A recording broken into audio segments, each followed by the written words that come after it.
Season 2, episode 19 of the FC Wonderkid podcast. And this is going to be a special episode that we're going to be talking about transfers. Neymar, Jota on the wing. Jota on the wing. I have to talk about that in the podcast. Obviously, we'll talk about the Champions League playoffs, which is insane. Real Madrid against Man City. And we'll dug into some Premier League that I just saw Ruben Amorim unfortunately losing to Crystal Palace. So it's much appreciated if you can like this video on YouTube if you're watching. If you can put 5 stars on Spotify if you're listening to me right now on Spotify and Apple Podcasts. And yes, today it's going to be a solo show. So comment on YouTube or DM us guests that you would like to see on the podcast, people that you would find interesting in the FC Wonderkid Season 2 podcast. So our first topic here is the UCL playoffs, which is really bold. After we saw a really good league stage, the format was the right choice. And yes, or we're going to see Real Madrid or Man City going through in the playoffs. One of these teams will not be going through, and it's so unlucky for them to face each other. It's their 4th consecutive year that Real and Man City are facing each other in the knockout rounds. How unlucky for Carlo Ancelotti and Pep Guardiola that this happens. So starting here with the easy match to predict in my view, it's Brest against PSG. We see it in Liga, and we're going to see it in the knockout stages in the playoffs. PSG going through. It's so unlucky for Brest that them getting to this stage, congratulations. And all 4 French teams, they went through in the Champions League. So Lille, Monaco, Brest, and PSG, they certainly went bold. And I say PSG is going to go through in this match with Ousmane Dembele. That, oh my days, he's going so bold, people. He's having a world-class season in 2025, Ousmane Dembele. Just for you to get an idea and a perspective, Dembele in 2024, 42 matches, 13 goals. Now in 2025, 2 hat-tricks in a row, one in the Champions League and one this weekend, and he has 11 goals in 7 matches. Who woke the beast of Dembele? We saw glimpses at Barca. We saw glimpses in so many places,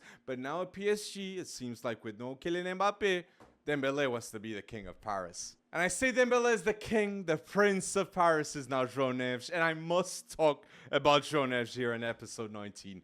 João Neves, for me, is the 2nd best midfielder in Liga behind Vitinha. Okay, I had to hesitate myself because I was saying, why do I have it written down 2nd? Because yes, Vitinha still gets the 1st, but in top of assists, João Neves is that man, and it's immediate impact João Neves in his 1st season. The intelligence, the ball conduction, the tempo. João Neves is a complete midfielder, which Roberto Martinez, I hope to see Vitinha and João Neves starting for Portugal, okay? So going back to the playoffs in the Champions League, PSG are going to go through confidently against Brest. The next matchup I have here is Club Brugge against Atalanta. It's worth saying Chaz de Ketelaere coming back home to Club Brugge. A very interesting team with very interesting names like Maxime de Kuiper. We have Solis. We referred to the podcast with Ben, which check it out if you hadn't seen it, episode 18.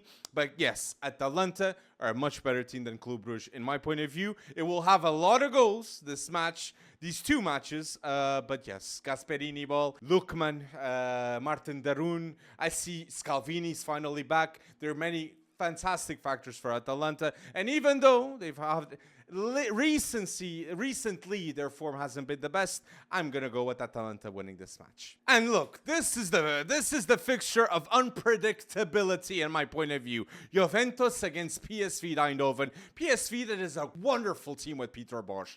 They won the Eredivisie last season. This season is a bit shaky against Ajax, which Francesco Farioli with Ajax. First season, and with so many good decisions with the team. He didn't sign superstars. He got Bertrand Traore, Weghorst, leaders, Klaassen to come back to Ajax. He also has Jordan Anderson, and then the youth players like Brian Brobbey, Mika Götze, Jorel Hatsu, that if you don't know, please look him up, a player that can play center back and left back. That yes, Ajax is making a very hard case to win at Eredivisie against PSV, but going back to PSV, Peter Bosz, Johan Bakayoko, Luke de Jong, Joey Veerman. Johan Bakayoko is the type of winger I could see going to Liverpool with Mo Salah leaving, okay? I don't say he will replace with his numbers, but he's the type of player they can develop and improve. So this PSV team has many good arguments, even if Malik Tillman can come back from injury. That's certainly another player that can surprise, just like Ricardo Pepi, another fellow American.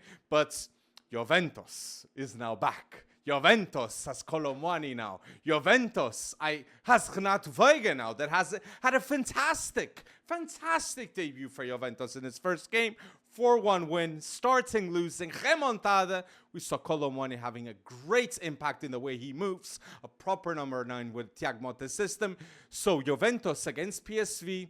Because I believe in Thiago Motta, because I believe in Juventus and their style of play, Kefri Turam, Locatelli, Vlahovic if he stays, Colomwani, great player, Kenan Yildiz, one of the best wonder kids in football. I have to go with Juventus in this team, but a very hard matchup against PSV people. So now the fixture with Portuguese teams, Monaco, Benfica, and let's put Sporting Dortmund at the same time. Monaco, Benfica, it's not easy to predict. I'll say it's a 50-50 matchup, but Benfica have figured their system out. A young defense of Benfica with Antonio Silva, Anatoly Trubin, Tomás Araújo, Álvaro Carreras at the left side with Andreas Sheldrup ahead of him. The youth is changing Benfica. And in Champions League football, Florentino Luis becomes a demon, okay? Interceptions, tackles. He's insane in Champions League football, Florentino Luis. So Monaco also has good arguments. Players like Ben Seguir, which I love. Lamine Camara, my friend Ben, he mentioned also. But Benfica, they're going to go bold in this match. So, just like we saw in the league phase, Benfica winning 3-2 Monaco, I also believe Benfica is going to go through in this matchup. And Sporting Dortmund, Sporting's going to be facing a Dortmund team different than the one we saw 2 weeks because they have now a new manager, Niko Kovac, that I think he's incredibly tricky. Very good strategic-wise, knows how to play his teams the best way with a great progressive style of play. And Sporting, Sport is not going to be back on time. Victor Gyökeres has had some injury problems lately. If there's no Victor Gyökeres, I'm going to go Dortmund. But Sporting with Victor Gyökeres. Sporting confident with Giovanni Kenda, with João Simões. Morten Huilman, that I still believe, against Dortmund, will be the best midfielder on the pitch. Dortmund and Sporting, yes, better than a Julian Brandt, better than a Emre Can. He offers many different things, but Morten Huilman is gonna show to the world that he's the best, one of the best defensive mids in football. I have to say this. So, Sporting Dortmund, a bit of bias, also 50-50. I'll go with a Sporting win. And comments if you're agreeing with my choices or no on YouTube, okay? Benfica win and Sporting win. And I started the pod saying, Jota on the wing. Jota on the wing. Now is the moment I got to talk about that. It is Celtic against Bayern Munich. A team of Bayern Munich that obviously is the favorites in this match. But will I see magic? Will I see history? Will I see goals when Celtic plays at home? That could happen. But yes, I'm not gonna lie to the listeners and say to go Celtics. So Bayern Munich, I believe, are gonna go through in these playoffs. And with a Jamal Musiala and Michael Olise masterclass. And this is the moment I should say this also. Kimmich is having a world-class season, okay, for Bayern Munich. Especially lately, great form. And Pavlovic. If you do not know, Pavlovic, the young midfielder of Bayern Munich, you're sleeping under a rock and you do not certainly watch the Bundesliga because this is a player that is going to play in the World Cup with Julian Nagelsmann. This is a player that in terms of decision making with the ball, in terms of passes, in terms of the way he plays in a Bayern Munich system, that he matches that intensity, is a pure starter for this team, okay? Pavlovic is in the right place at Bayern Munich, so please remember the name of Pavlovic when you watch a game against Celtic, okay? This is a great player to watch. And now, who would say that Santiago Giménez, he leaves Feyenoord to go to AC Milan, and who's AC Milan going to play? Obviously, it's Feyenoord. Santiago Giménez that had himself a great game against Bayern Munich, and he's now back from injury. I think that was a wonderful move from AC Milan because Morata, Okafor, Luka Jovic, Camarda, going on loan to Monza. Great decision also. You needed a striker. And Santiago Jimenez with Christian Pulisic and Rafael Leão.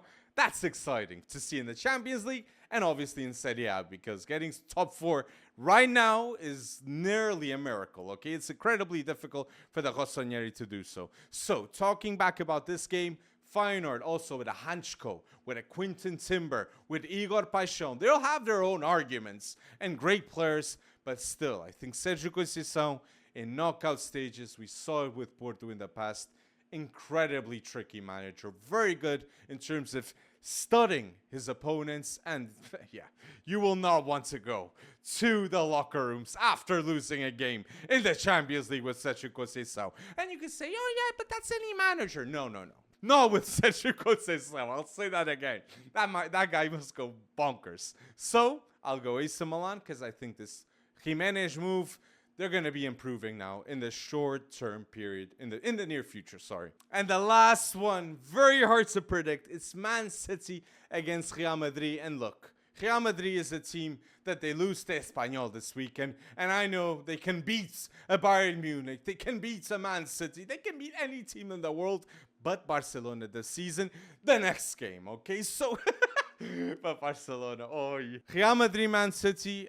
This might be it's very hard to predict. And I'm going to go Champions League bias here. I'm going to go with Real Madrid, with Fede Valverde, Jude Bellingham, Rodrigo, Vinicius, Kylian Mbappe.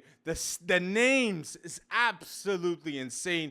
And for Kylian Mbappe, going to Real Madrid, first season, Real Madrid that won the Champions League the previous season, and he goes out in the playoffs in the Champions League, that is unacceptable. And honestly, I can't see that happening. Even though I believe Man City are going to be going onwards and upwards, okay? The much better Man City is coming with Omar Marmoush, with Kushanov that had a bad debut, but I don't believe he's a bad player. I have to go with Real Madrid, okay? Champions League bias, as I said. Ancelotti's last year, I believe. This group wants to win a Ballon d'Or, with a Ballon d'Or winner, wants to win trophies, wants to make history, and we know that Barcelona is coming with these young, crazy players. So Real Madrid, Man City, I'm going to go with Real Madrid. And another piece of news, Rudiger will be missing both games. Even though that's going to happen, I'm still going to go Real Madrid. And Man City is going to be facing Real Madrid at home, then Newcastle at home, then Real Madrid away, then Liverpool at home, then Tottenham away.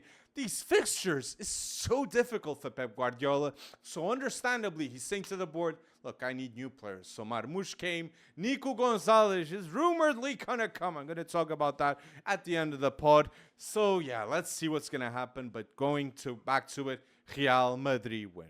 So my results, Brest PSG, I go PSG. Club Brugge Atalanta, I go Atalanta. Man City Real Madrid, I go Real Madrid. Juventus PSG, I go Juventus. Monaco Benfica, I'll go with Benfica, bora lá de magia. Sporting Dortmund, I go with Sporting. A bit biased there, but Victor Gyökeres go crazy. Celtic Bayern, I think it's obvious with Bayern. And Feyenoord AC Milan. I'm going to go bold and back Sérgio Conceição and AC Milan. Do you agree or disagree with my choices? Tell me down below in the comment section and like this video and podcast. 5 stars on Spotify. It goes a long way if you're listening until now. And the next topic here on FC Wonderkid episode 19, it's going to be a bit controversial with these players, okay? Because I decided to do a best 11 players aged 21 or under. It's so difficult. You can only pick 11, right, people? So before I say mine, tell me down below the players that you believe are must names that you should see in this video, okay? And if I don't say it, then reply to that comment on YouTube and say, how didn't you mention this player? Because it's that obvious that he had to be in the best 11, and he's better than the player that you mentioned. That for me is the real challenge. So yes, if you're listening to this now, like this video on YouTube. It's a huge help for us. Share with your friends. 5 stars on Spotify. Go bold. And yeah, this is the best 11 players aged 21 or under. It's so difficult, people. Starting here with the defense. This season, the best defense age 21 or under, I have to put Guilherme Restes, the goalkeeper of Toulouse. If you do not know about him, the maturity, the composure, he reminds me of Alafon when he started. But hopefully, Restes with Toulouse, he's going to keep going bold and being an important player for this team. And I wanted to mention Rom Oduro of AZ Alkmaar, a Dutch goalkeeper that I think is extremely interesting. Very good decision-making going through with the ball distribution, as we say.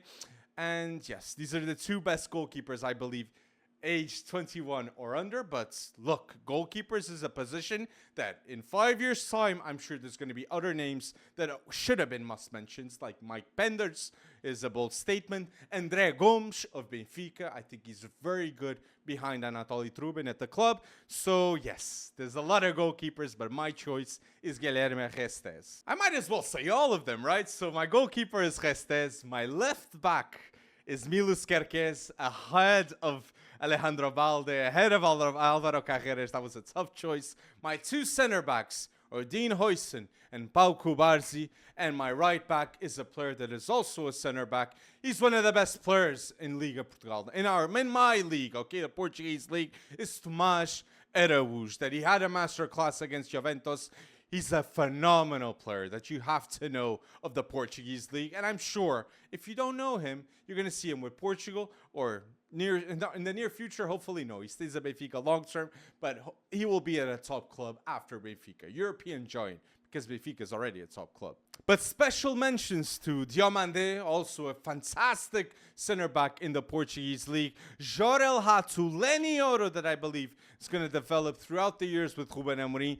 Vitor Reis, transferred to Man City. Levi Colville, that is a leader in this Chelsea locker room already. Scalvini, I mentioned in the Atalanta Champions League predictions. Antonio Silva. Christian Mosquera, one of the only positive things next to Mamardashvili at Valencia this season. So sad. And Beraldo, okay? He's not as good as Willian Pacho, as we can see this season at PSG. But Beraldo, I like the transfer, and he's a player for the future at PSG. So do you agree with my defense here at the start? I told you it was tough choices. Restes, Kerkez, I wanted to say Carreras, but it's Kerkez, Dean Huijsen, Cubarsí, and Tomás Araújo in my best defense aged 21 or under. And now with midfielders, there's so many players that I could mention, but I'm playing in a 4-3-3.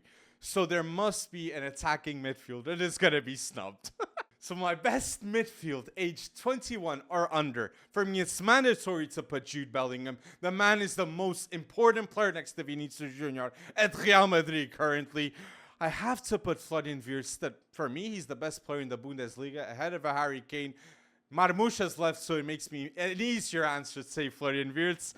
And this bold statement in my best midfield, I also put João Neves, that he's going crazy in Liga at PSG. So João Neves, Jude Bellingham, Florian Wirtz. This is my midfield, okay? And I know if I'm picking Florian Wirtz, I'm snubbing Gavi, Xavi Simons, Kenan Yildiz. But honestly, look at me. Comments on YouTube. I dare you. Do you really believe that Wirtz is worse than these other players? It's not the case. It really is not the case. So yeah, I had to go with Florian Wirtz, but it's so hard. And to go against João Neves, because he's not an offensive midfielder, it's a defensive midfielder or a modern day 8-6. We have others like Adam Wharton, Kobe Mainu. Yeah, starting with Wharton, that wasn't the best thing, but Adam Wharton, Kobe Mainu, Carlos Baleva, André Santos, that he's only behind Vitinha and João Neves this season in Liga. André Santos and Murilo also. They should be called up for Brazil.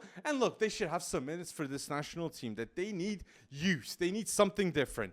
And yes, Warren Zaïre-Emery, Ugur Larsson, Romeo Lavia, Pavlovic, and even a Fermin Lopes that can be comparable also with Gavi. That is not mentioned in this video at the starting 11 of the best 11 age 21 or under. I just, when I start thinking of these players, I'm like, am I making the right choice? Yes, I believe so. I believe so. And now with the attack, I'm going to go bold and say this is the best attack at age 21 or under. I have Jamal Musiala at the left.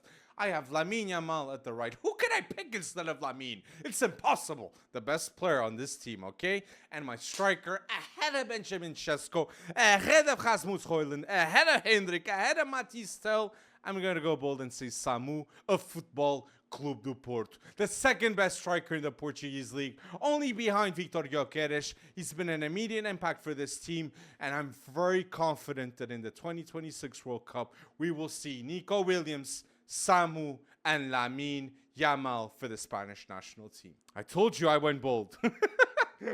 Oh! Jota scored! Jota scored! This is my live reaction of Jota scoring, okay? Jota on the wing. Jota on the wing in his debut. And other wingers, because yes, if I didn't put Lamine Yamal in this best 11 age 21 or under, I would put William Estevão, that is going to Chelsea. Desiree Doué, if you do not know this player, he's a very interesting player, and I think he's going to start at PSG, even though we have Barcola, Kvisha Kvaratskhelia, Gonçalo Ramos. Hey, coitado, Gonçalo. I didn't say it. Gonçalo Ramos, okay? All these players at PSG, very interesting. But Desiree Doué, what a transfer it was. Now I understand why everyone was fighting for him this last summer, okay? Great player and one to watch. Insane dribbler and creative-wise. And a bold mention, Ryan Cherki too. Another winger that, look, going to Dortmund, if it happens, for 22 million.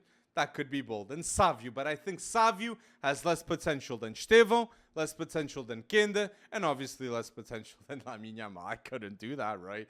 So who are the Wonderkids I didn't mention in this video that had to be in this 11? Would it be like a Nico Paz, that is, yes, next to Canagnoli, is one of the best Wonderkids in Serie A? Would it be a Franco Mastantuono, that, look, he's balling out in the under 20 CONMEBOL? Kendry Paez, Echeverri, there's a lot of youngsters that could be in the 11, but who would be in yours? Comment down below on YouTube. 5 stars in the FC Wonderkid podcast on Spotify. The link is in the description. It's a great help. And yes, thank you for supporting us. And I told you I would talk about Premier League. I have to.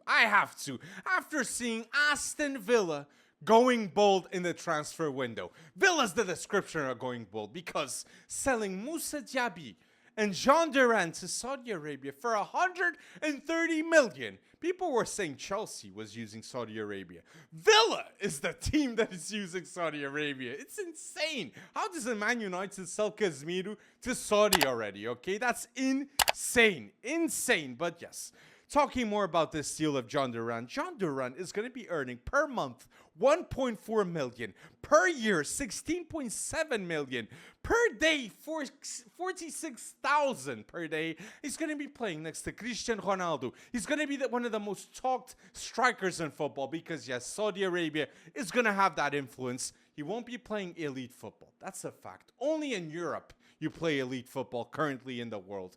But he's 21 years old, and he's going to be earning around 20 million a year.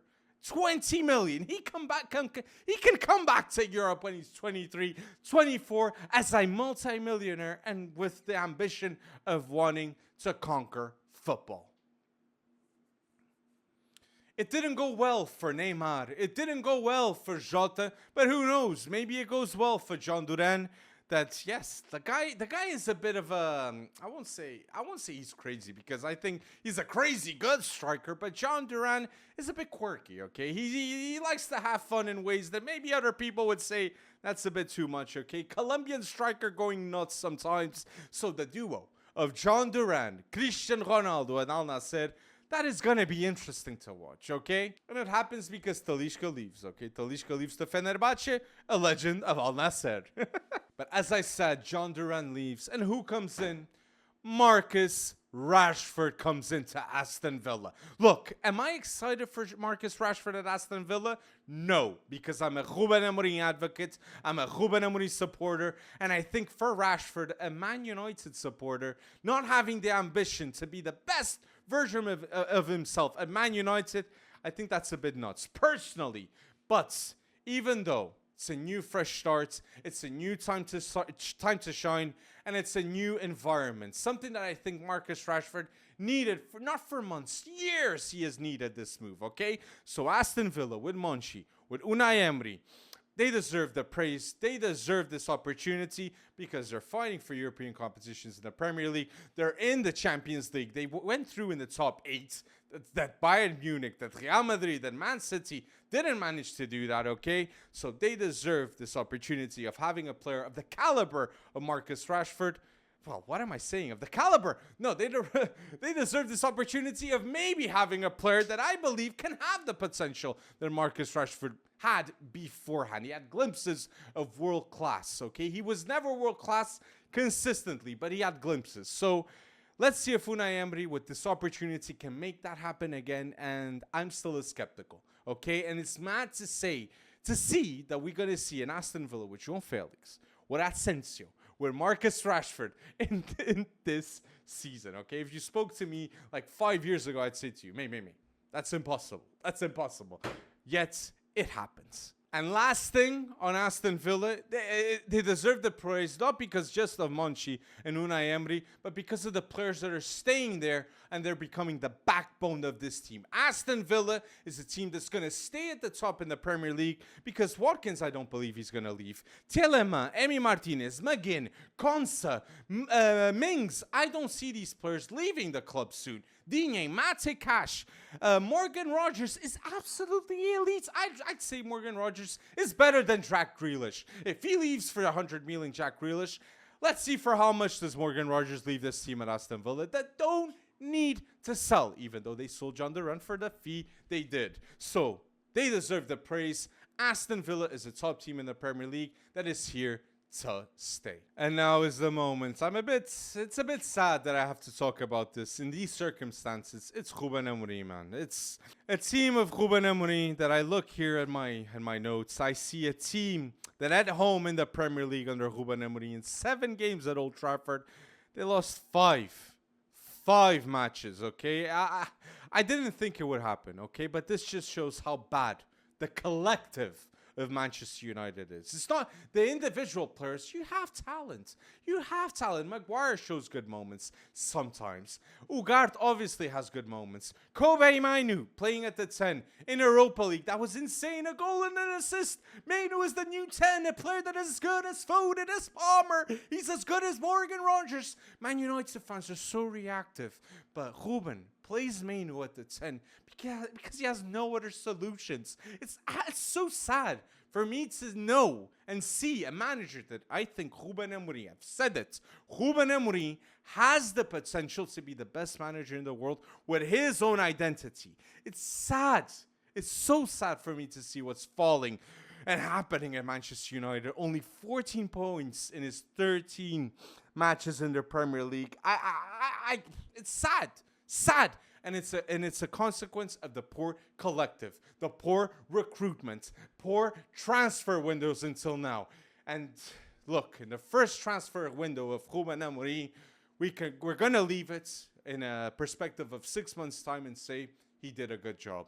Patrick Dorgu, great player. I see this centre back. I haven't seen a lot about him. I see a lot of youth football in Portugal, but I personally haven't seen a lot about this Heaven center back from Arsenal. I saw him in preseason, and I wasn't convinced.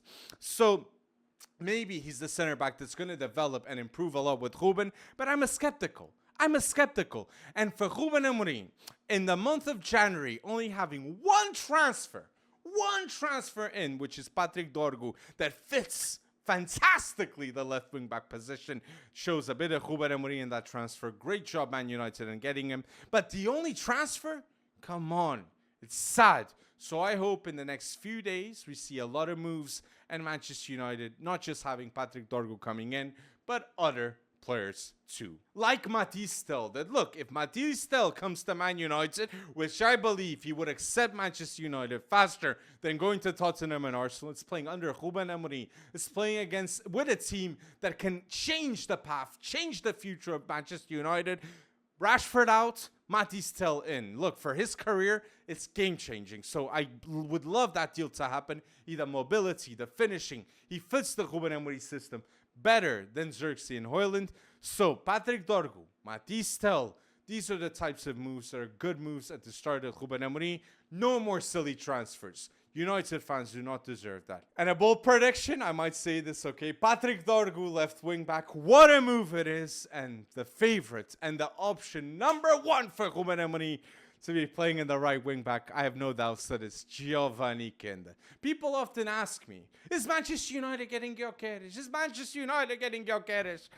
I think to myself, it's faster for them to get Giovanni Kinda than Gyökeres. Kinda is 1 in a million type talent. He's of the talent level. I'm not going to say Lamine Yamal, but he's of the talent level of becoming one of the best players on the right-hand side in football, okay? As a right winger, as a right wing back, playing Amad Diallo and Giovanni Kinda with then another wing with Patrick Dorgu solved. Another signing which, yes, it's not Kobe Mainu that's going to be the solution. There's going to be other signatures happening at the left-hand side. Manchester United is going to change. It's going to change. So Patrick Dorgu, Amad Diallo, Giovanni Kinda, if it happens, I don't know. Let's see. In the summer, it wouldn't be now. Manchester United is going to be changing. I have my sorry with the words. Thank you to everyone that support us. Thank you to everyone that listens to us on Spotify, Apple Podcasts, supports us on YouTube in each video.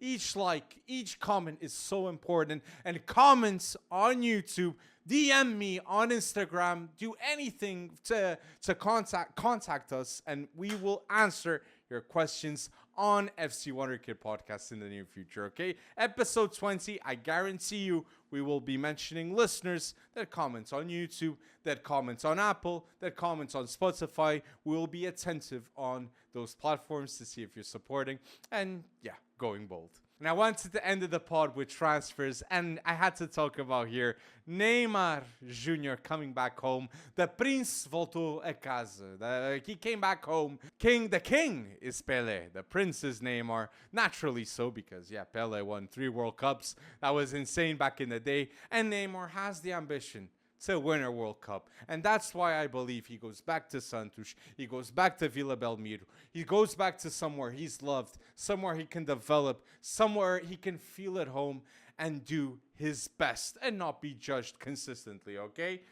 And in Al Hilal, if it didn't work out, he would be judged. If Inter Miami, at Barcelona, he would always be judged. And at Santos, look, he's bringing so much to the club. Eyeballs, attention, he's bringing a lot, okay? So naturally, he will always be a starter, and he will have the chance to develop his best football, as we saw Neymar in the past. So transfers, people, I guarantee we're going to talk about transfers in episode 20. Comments on YouTube what you would like to see on the FC Wonderkid podcast. Thank you so much for listening until now to this episode 19, and thank you for going bold.